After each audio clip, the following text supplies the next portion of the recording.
I think when a dad's ready to leave the group, one of the things he really takes with him is a greater sense of confidence in being a parent, which I think allows him to enjoy parenthood more. But I think the men leave with more dimensionality with their feelings, that they really know that being a man isn't simply being able to endure things or to not be affected by things, but to be able to experience their life and the feelings that their experience evoke, and be able to talk about those and share them with other men, with their wives, and with their children. Make them more dimensional. And I think that's when they leave the group, they feel, more confident as a man. And I think that's the great secret of fatherhood. There's this sense of kind of losing yourself into fatherhood. The man that you were before you were a father, kind of, you lose it like a dead skin almost. And there's this kind of, you want to hold on to it, but you really can't, no matter how hard you try. And, whether it's, hobbies or people that you hung out with or something, that changes to some degree. In some cases it changes dramatically, in some cases maybe not. But I think making my peace with that and realizing that I had a lot more to gain than I was losing. And I think that's kind of a new discovery almost daily. I've found an inner self-confidence in as much as, as engineers, we're all trained to get everything precise and exact to the 10th significant digit before we move forward with anything. And I think as fathers, you're forced into the situation of just, riding the roller coaster, and nothing ain't gonna be perfect ever.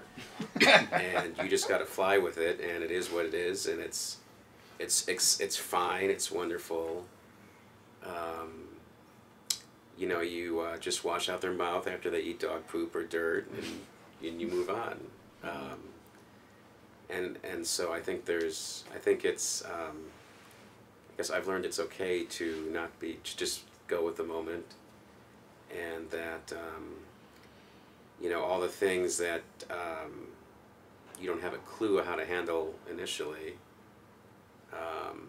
or you worry about everything, you get to a point where you just sort of go with the moment, and it rolls off your back, and you make the best of it. Mark, how about you? What do you think you've learned about yourself as a man through being a father?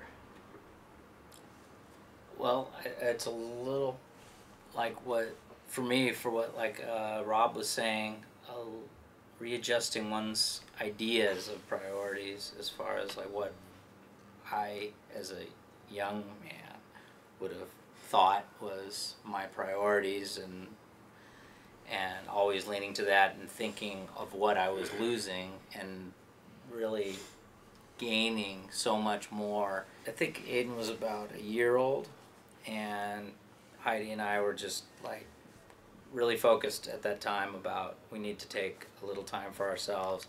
And I'm sure I was complaining a little bit about, wow, I really miss being able to go to a bar and hanging out with the friends and talking it up and whatever.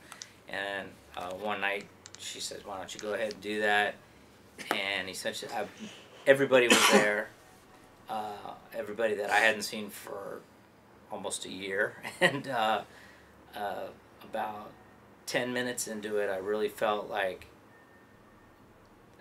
the things that were all of a sudden crystal clear important to me was that I wanted to be back with my wife and kid.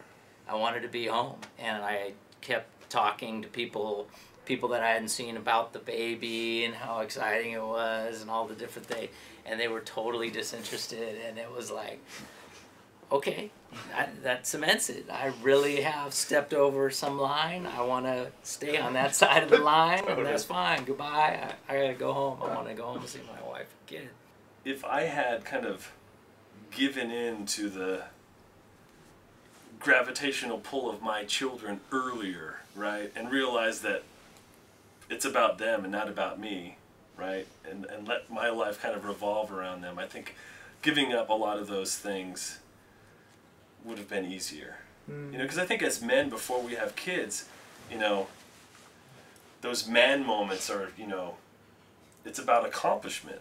You know, you got the job, you got the girl, you climbed a mountain, you rode a motorcycle from this point to this point. You know, it's like, it's things like that. And after you're a father, that's irrelevant. It seems to be the great humanizing quality of our kids on us, that we can be concerned about someone else more than we're concerned about ourselves. And that's like, when you begin to feel that, it's so profound, it's so life-changing. You know, when I look at you four guys, it's like, you know, your lives on some level is all very different from each other. Different jobs, different careers, different interests, different upbringings, and you know, and yet there's a sort of collective, shared commonality, which is really powerful.